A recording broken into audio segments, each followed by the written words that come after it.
Okay, oral questions. Honorable Leader of the Opposition.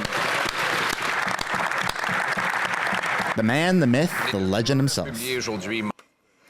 Documents published today reveal that senior management at the Bank of Canada is worried about creating false expectations about interest rates.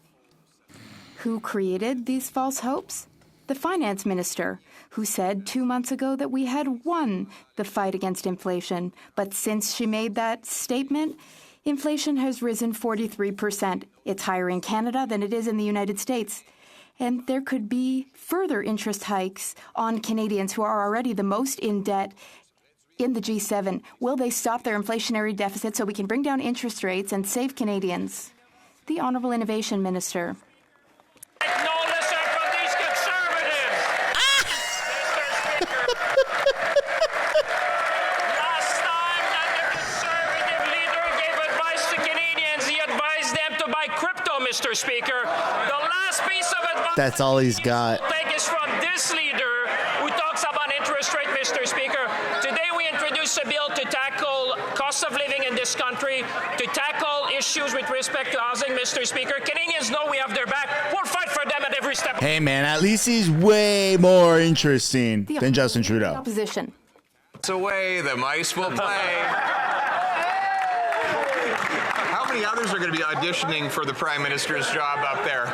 Oh! Yes! I love it when Pierre claps back. In the meantime, we've got a forthcoming crisis this government helped create. Their inflationary deficits mean that the cost of living is rising faster here than in the United States. Inflation is up 43% in 2 months, and this after the finance minister said it was gone. Why won't they get rid of their inflationary deficits and taxes so Canadians can eat, heat, and house themselves? The Honourable Minister for Public Services, the Treasury Board. Across the aisle, our government actually has a plan to support Canadians. Whether it's 11 million Canadians with the grocery rebate, whether it is 4.2 million Canadians with the workers' benefit, Mr. Speaker, or whether it is 6 million Canadians with indexing old age security, Mr. Speaker, unlike the Conservatives, our government actually has a plan, and every step of the way, we will focus on Canadians and what they need during this economic time. Thank you, Mr. Speaker. Leader of the Opposition. Well, judging by the applause level, it looks like the fellow from Shawinigan has a bit of a lead in the lead.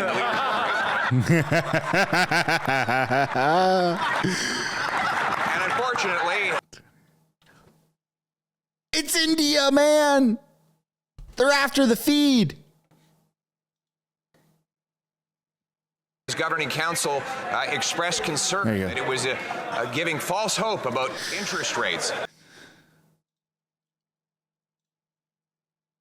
His governing council expressed concern that it was giving false hope about interest rates. Well, this is getting sketchy.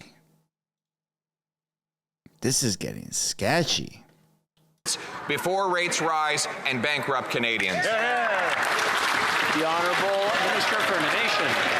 Speaker, I may give the leader of the opposition a hate for making jokes, but when it comes to the economy, it's something different, and Canadians know that, Mr. Speaker. What the Conservatives should look at is what we did today, Mr. Speaker. We talked and we introduced a bill that will make a difference in the lives of Canadians. That's what Canadians expect, Mr. Speaker. They don't expect that we make fun in this chamber. They expect us to work for Canadians. Today, we introduced a bill that will make a difference in the lives of Canadians. And I enjoin all the members of this House to work with us, make them meaningful measures for Canadians so we can help people at the time of need. Honourable Leader of the Opposition.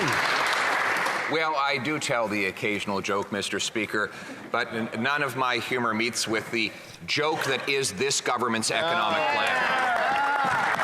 No. A joke that has given us the worst inflation in 40 years, doubled the national debt, doubled the rent, doubled mortgage payments, doubled the needed down payment for Canadians to get into a home, made it so that a Torontonian has to save 25 years for a down payment where they used to be able to pay off a mortgage in that time. Will they reverse their disastrous inflationary policies so that Canadians can finally eat, heat, and house themselves? The Honourable Minister for Housing. Speaker, it's fascinating the honourable member, after a summer talking about housing, put forward a plan that tinkers around the edges, which experts have indicated demonstrate a lack of understanding of the urgency or scale of Canada's housing crisis. For example, we have advanced a measure that will get rid of GST on apartment construction. He's now made a commitment to put it back on for middle-class homes. Mr. Speaker, he has made a commitment to cut the program that is now changing the way that cities build home in London, in Calgary, and will impact many cities across the country. We will advance policies that make a difference, not just hang something in the window and be a pretender like him. The Honourable Leader of the Opposition. Well, Mr. Speaker, what my plan on the GST does is make sure we don't give tax breaks for $10 million penthouse apartments like that member is proposing to do. We want penthouse apartments like that member is proposing. Yo, come on, CPAC. The builders who qualify for it to have affordable apartment rentals so that Canadians can actually live in them. God forbid. The limousine Liberals want all the money to go to the penthouse apartments. As for his program, $4 billion, and a year and a half later, it hasn't built a single solitary house, and it's only promised 2,000 homes, of which you'd need 1,500 of those announcements to get to the number we need. Why won't they get out of the way so we can bail? Look at Pierre go, man. Member is concerned about building affordable homes, he should talk to the people who advocate for the building of affordable homes. They are telling us to advance a full GST measure, not a half measure, because that is what's going to get homes built in this country. He plans to cut the Housing Accelerator Fund, which is changing the way that cities build home. He is literally cutting money that's going to build homes and planning to tax the people who build them. If he can't see that that don't work, he should go back to his image consultant and tell them that he needs to start wearing glasses. How's immigration, Sean Fraser? Did he just tell him to wear glasses again?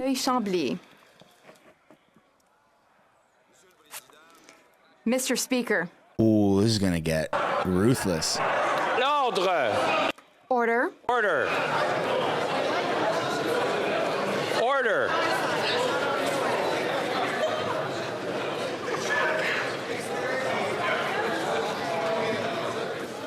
Now, I want to remind both sides that pushing the envelope is one thing, but going over is another, and I'm hearing it from both sides.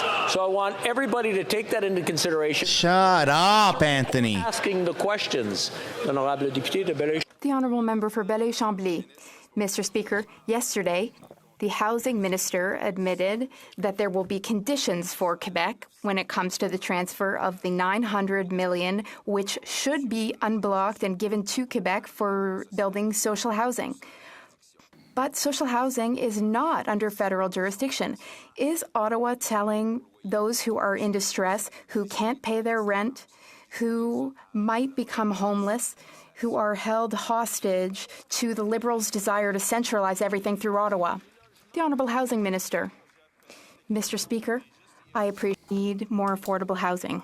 With provinces and our partners at different levels of government to establish programs that are going to support vulnerable people, including in Quebec.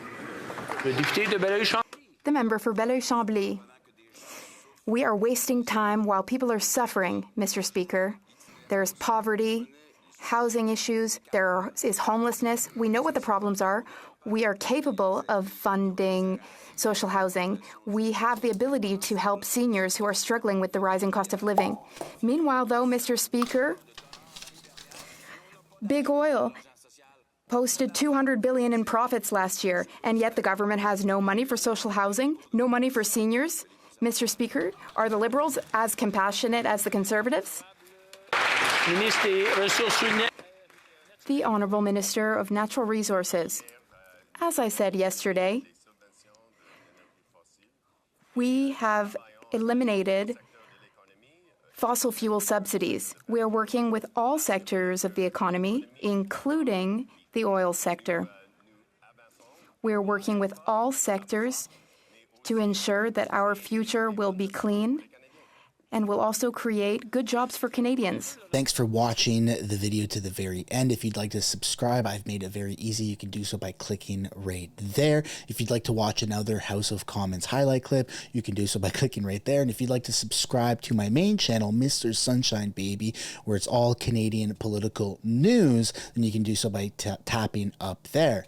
Subscribing is absolutely free. There's a button down below that says subscribe. If you'd like to join and become a member and financially contribute, you could do so as well. Thank you so much for watching this video.